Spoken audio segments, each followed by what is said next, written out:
O Hobbit. Capítulo 1. Uma festa inesperada. Numa toca, no chão vivia um hobbit. Não uma toca nojenta, suja, úmida, cheia de pontas de minhocas e um cheiro de limo.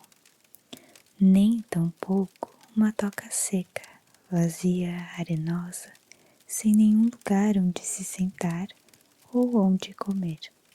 Era uma toca de hobbit, e isso significa conforto. Ela tinha uma porta perfeitamente redonda, feita uma escotilha, pintada de verde, com uma maçaneta amarela e brilhante de latão exatamente no meio.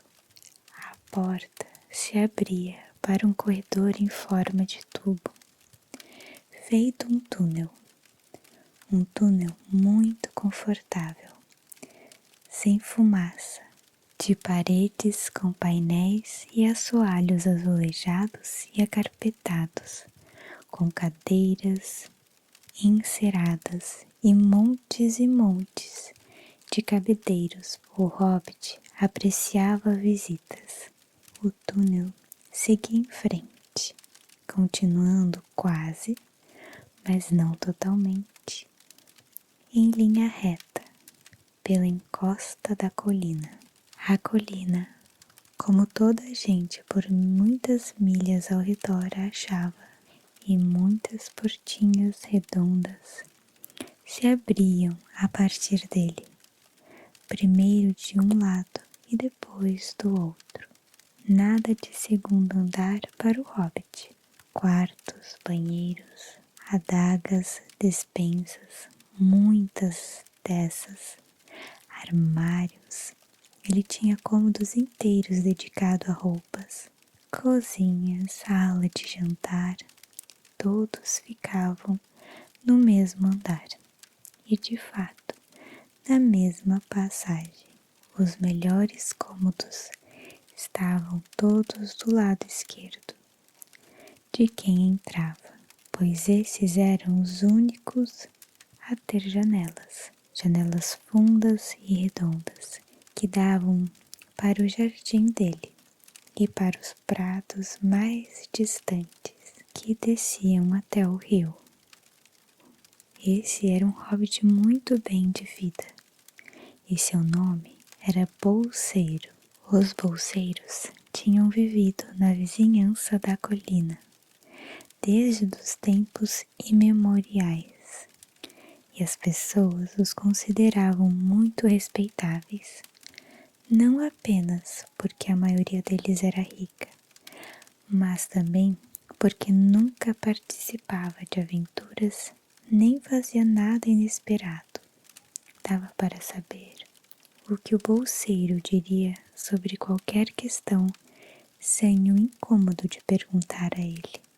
Esta é a história de como um bolseiro participou de uma aventura e se descobriu fazendo e dizendo coisas de todo inesperadas.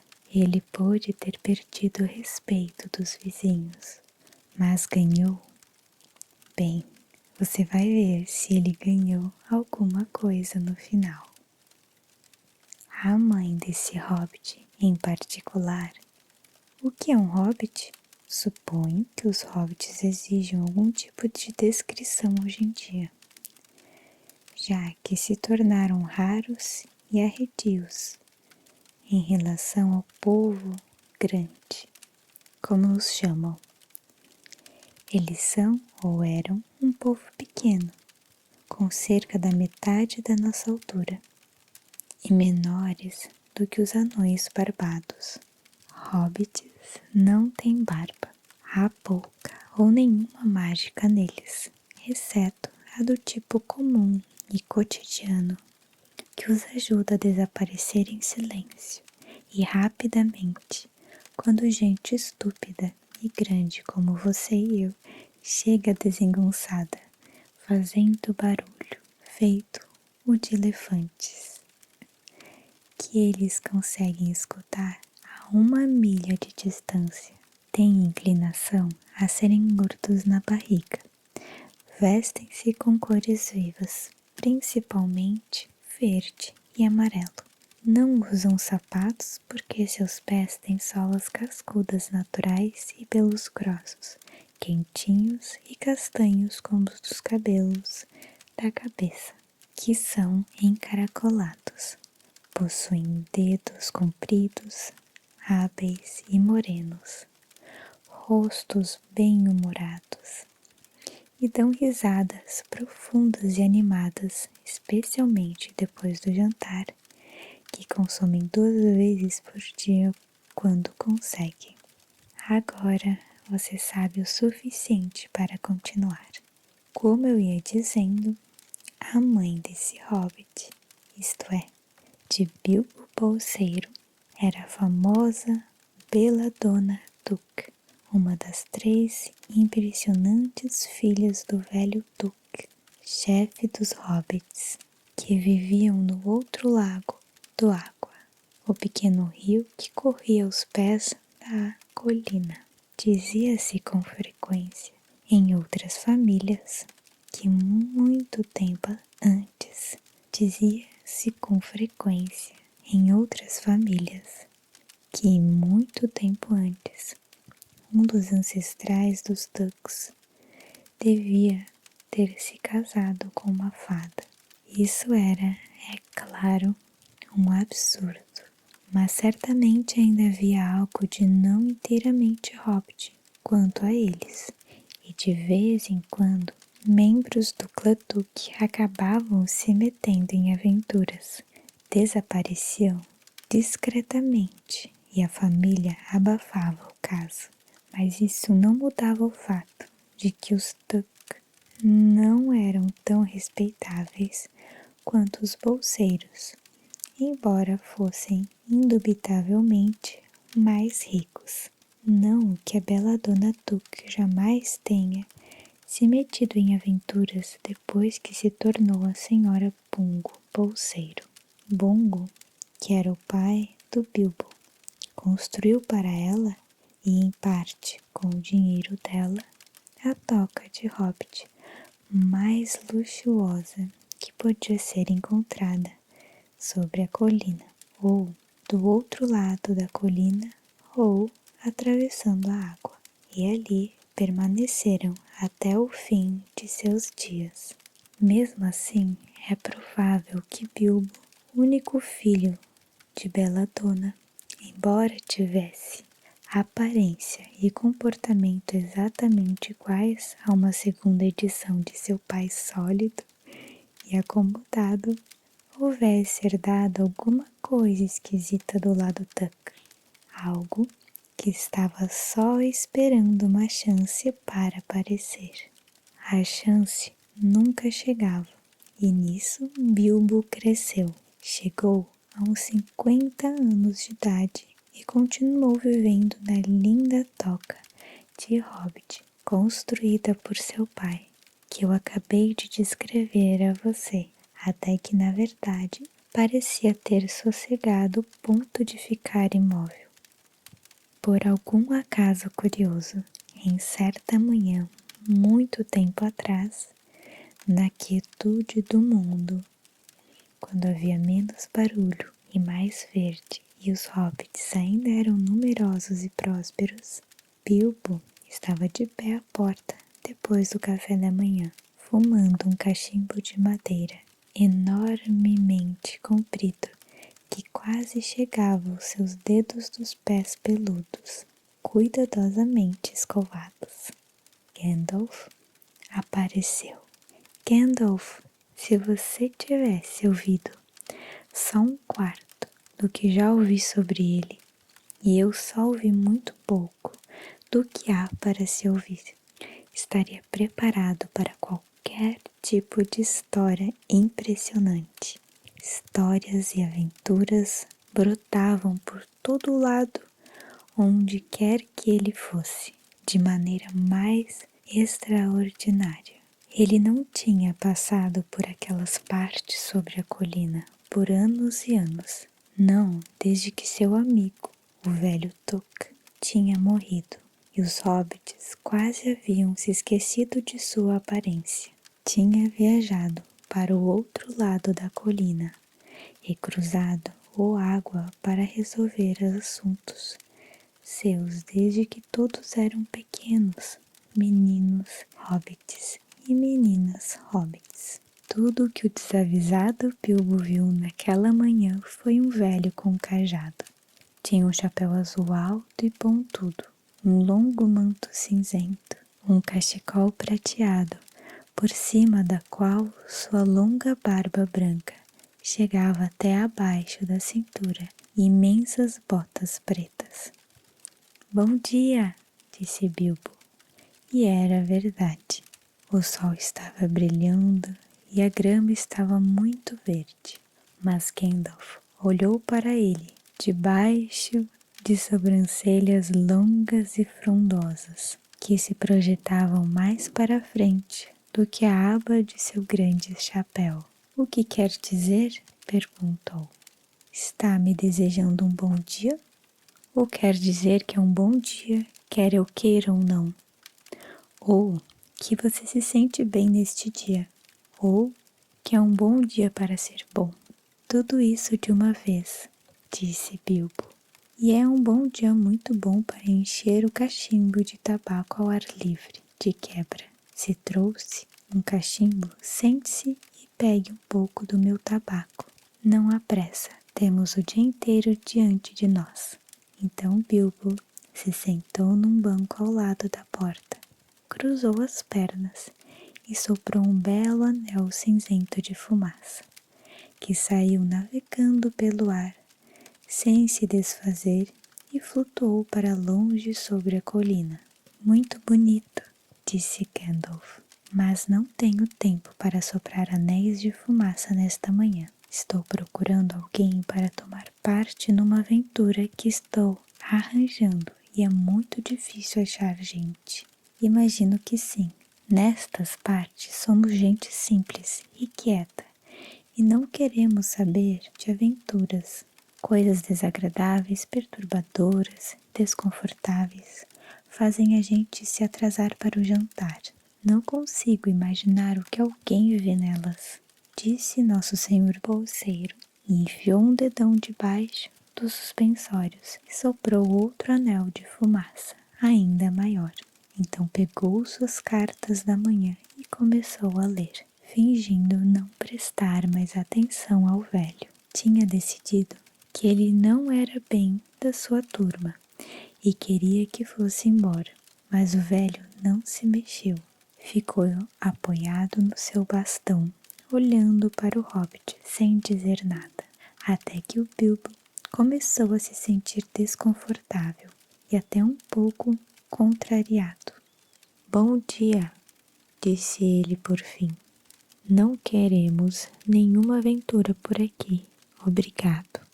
Pode tentar do outro lado da colina ou atravessando o água. Com isso, queria dizer que a conversa estava acabada. Você usa esse bom dia para um monte de coisa, disse Gandalf. Agora significa que quer se livrar de mim e que o dia não vai ser bom até eu sair daqui. De modo algum, meu caro senhor. Deixe-me ver. Não acho que eu saiba o seu nome? Sim, meu caro senhor. E eu sei seu nome, Bilbo Bolseiro. E você sabe meu nome sim, embora não se lembre de que eu pertenço a ele. Eu sou Gandalf, e Gandalf quer dizer eu, e pensar que eu haveria de viver para receber um bom dia do filho do Belladonna Duque, como se eu estivesse vendendo botões de porta em porta. Gandalf, ora viva! Não o mago viajante que deu ao velho Tuque um par de abotoaduras mágicas de diamante, que se prendiam sozinhas e nunca se soltavam, a não ser que fosse ordenado? Não o camarada que costumava contar tantas histórias maravilhosas em festas sobre dragões, goblins e gigantes. e o resgate de princesas e a sorte inesperada de filhos de viúvas? Não o homem que acostumava fazer fogos de artifício tão particularmente excelentes. Eu me lembro desses. O velho Tuque costumava soltá-los na véspera do meio do verão, esplêndidos. Costumavam explodir feito grandes lírios e bocas de leão, e laburnos de fogo, e ficar pendurados no crepúsculo por todo o anoitecer. Você já deve estar notando que o senhor bolseiro não era tão banal quanto gostava de acreditar, e também que tinha um forte apreço por flores. Que coisa! Continuou. Não o Gandalf que foi responsável por levar tantos rapazes e raparigas tranquilos a desaparecer na longura em aventuras desvairadas? Todo tipo de coisa, de escalar árvores, a visitar os elfos, ou navegar em navios, navegar por outras costas. Minha nossa, a vida costumava ser bem interessante. Digo, você costumava bagunçar as coisas demais nestas partes tempos atrás. Perdoe-me, mas não tinha ideia de que ainda estava em serviço. Onde mais eu estaria? Disse o mago. De todo modo, agrada-me descobrir que você recorda algo a meu respeito. Parece recordar meu fogo de artifícios com carinho. De qualquer modo, e isso não é mau sinal. De fato, em consideração ao seu avô Tuque e à pobre Beladona, vou dar a você o que me pediu. Perdoe-me, não pedi nada. Sim, pediu. 2 vezes já. Meu perdão está dado. De fato, irei mais longe e vou incluí-lo nessa aventura. Muito divertida para mim, muito boa para você e lucrativa também, muito provavelmente, se chegar a concluí-la. Desculpe, não quero aventura nenhuma, obrigado. Hoje não. Bom dia, mas por favor, apareça para o chá, na hora em que quiser. Por que não amanhã? Venha amanhã. Adeus. Com isso, o hobbit se virou e passou rapidinho por sua porta verde redonda e a trancou tão velozmente quando era possível sem parecer rude. Magos, afinal, são magos. Por que raios eu convidei para o chá? Disse a si mesmo quando ia para a despensa. Tinha acabado de fazer o desjejum, mas achou que um bolo ou 2 e algo para beber iam lhe fazer bem depois daquele susto. Gandalf, nesse meio tempo, ainda estava de pé do lado de fora da porta, rindo baixinho sem parar. Depois de algum tempo, chegou mais perto e com o esporão de seu cajado rabiscou um sinal esquisito na linda e verde porta da frente do hobbit. Então foi embora, bem no momento em que o hobbit estava terminando seu segundo bolo e começando a achar que tinha escapado muito bem das tais aventuras. No dia seguinte, tinha quase se esquecido de Gandalf. Não se lembrava das coisas muito bem, a não ser que as notasse com sua tabela de compromissos deste jeito. Gandalf, chá, quarta-feira. No dia anterior, ele ficava atolhoado demais para fazer qualquer coisa do tipo. Um pouco antes da hora do chá, veio um tremendo toque na campainha da porta da frente. Então ele se lembrou, apressou-se a colocar o bule no fogo e ajeitou mais uma xícara e um pires, e 1 ou 2 bolos extras, e correu até a porta. Sinto tanto por fazê-lo esperar, já ia dizendo, quando viu que não era o Gandalf de jeito nenhum. Era um anão, com uma barba azul enfiada num cinto dourado e olhos muito brilhantes debaixo de seu capuz verde escuro. Assim que a porta se abriu, ele foi entrando, exatamente como se estivesse sendo esperado. Pendurou sua capa com capuz no cabideiro mais próximo e, Dwalin, a seu serviço, disse ele, fazendo uma profunda reverência. Bilbo Bolseiro, ao seu, disse o hobbit, surpreso demais para fazer qualquer pergunta no momento. Quando o silêncio que se surgiu já tinha ficado desconfortável, acrescentou: Estou prestes a tomar chá. Por favor, venha tomar comigo. Um pouco desajeitado, talvez, mas a intenção era boa. E o que você faria se um anão não convidado aparecesse e pendurasse suas coisas no seu corredor sem uma só palavra de explicação? Não fazia muito tempo que se estava à mesa.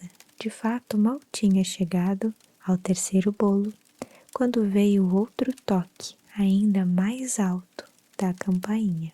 Com licença, disse o hobbit, e lá se foi para a porta.